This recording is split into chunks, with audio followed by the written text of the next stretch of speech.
Hello বন্ধুরা, কেমন আছো? আশা করি সবাই ভালো আছো। আমি অনেক অনেক ভালো আছি শ্রীকৃষ্ণের কৃপায়। তো আজকে আমি করব ঠান্ডা ভাত দিয়ে মজাদার একটা নাস্তা রেসিপি। তার জন্য এখানে নিয়েছি 2 রকমের ডাল, 100 গ্রাম, 50 গ্রাম করে নিয়েছি দুটো পেঁয়াজ, আদা, রসুন, চৌকুয়া আর 3টে কাঁচা লঙ্কা আমি ডালের সাথে সেদ্ধ করে নিয়েছি। এদিকে আমি ব্লেন্ডারে ভাতগুলো দিয়ে দিচ্ছি। তারপর সেদ্ধ করা রসুন, পেঁয়াজ, ডাল, আদা আমি ব্লেন্ড করে নেব ভাতের সাথে। তোমরা এখানে চাইলে আদা, রসুন, কাঁচা লঙ্কা কাঁচা ব্যবহার করতে পারো। এখানে আমি গোলমরিচ দিয়েছি 1 চামচ,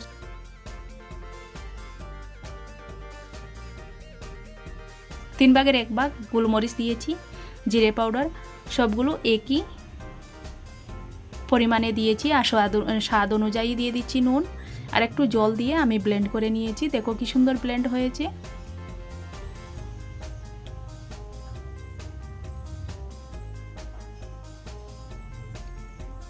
আর ভিডিওটা শুরু করার আগে প্লিজ একটা লাইক দিয়ে শুরু করবেন। এখানে আমি দিয়ে দিচ্ছি ময়দা 100 গ্রাম, সুজি দিয়ে দিচ্ছি 50 গ্রাম, যাতে এই নাস্তাটা মুচমুচে হয় আর সুস্বাদু হবে খেতে।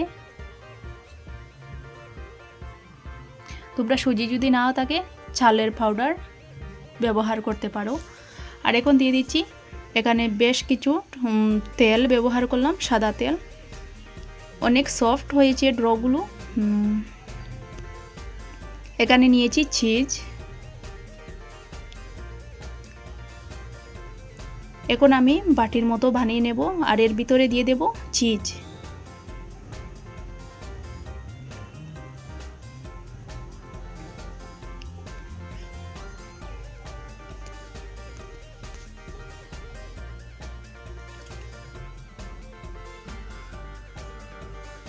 দেখো আমি কিভাবে বানাচ্ছি।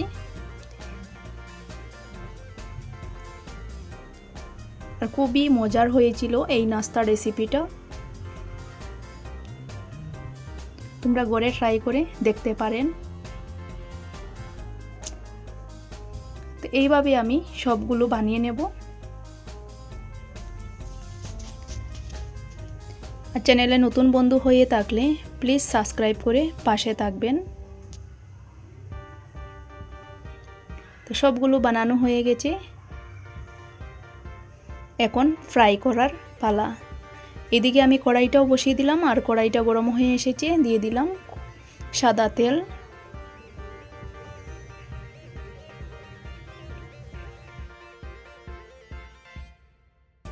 তেলটা গরম হয়ে এসেছে, এখন আমি দিয়ে দিচ্ছি বানিয়ে রাখা নাস্তাগুলো।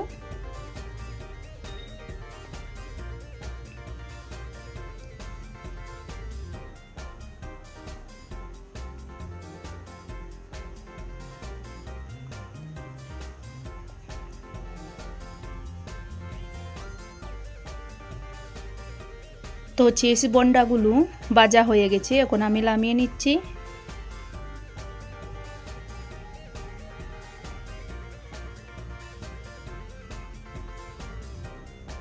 দেখো কি সুন্দর হয়েছে। এখন আমি চাটনি করব। চাটনির জন্য এখানে নিয়েছি ছোলার ডাল, আগে থেকে আমি ভিজিয়ে রেখেছিলাম। আর এদিকে নিয়েছি লঙ্কা 3টে, টমেটো, পেঁয়াজ, চৌকোয়ার মতো রসুন। আর জালটা তোমরা পরিমাণ মতো দিয়ে দেবে। এখানে আমি তেল দিতে গিয়ে একটু বেশি পড়ে গেল। তো কিছু না, আমি সেই তেলে আরেকটা কাজ করব। তোমরা দেখতে থাকো ভিডিওটা স্কিপ না করে। তো খুব বেশি বাছতে হবে না, শুধু যে পেঁয়াজ রসুনের গন্ধটা একটু চলে গেলেই হবে। তো ভাজা হয়ে গেছে, এখন আমি নামিয়ে নিচ্ছি। দিয়ে দিচ্ছি ব্লেন্ডারে। এখন দিয়ে দিলাম ধনে পাতা, স্বাদ অনুযায়ী নুন। এখন আমি ব্লেন্ড করে নেব। দিয়ে দিলাম একটুখানি জল। ব্লেন্ড হয়ে গেছে। আর বলেছিলাম না এই তেলটা দিয়ে অন্য কাজ করে নেব। এই যে আমি পুরনে দেব চাটনি, তার জন্য এখানে দিয়ে দিলাম শুকনো লঙ্কা আর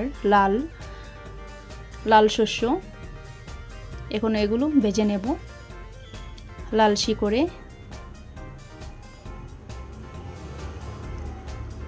তো শুকনো লঙ্কা ভাজা হয়ে গেছে, দিয়ে দিলাম পুরনে। এই চাটনিটা এত লোভনীয় হয় বন্ধুরা, খেতে এত লোভনীয় হয়, একবার হলেও ট্রাই করে দেখতে পারেন। দেখো আমার নাস্তা রেসিপিটা কি সুন্দর হয়েছে, খেতে কিন্তু অনেক লোভনীয় ছিল। তো আমার নাস্তা রেসিপিটা যদি ভালো লেগে থাকে like, comment and share, subscribe করতে ভুলবেন না। সবাই ভালো থাকবেন, সুস্থ থাকবেন। জয় শ্রীকৃষ্ণ। দেখা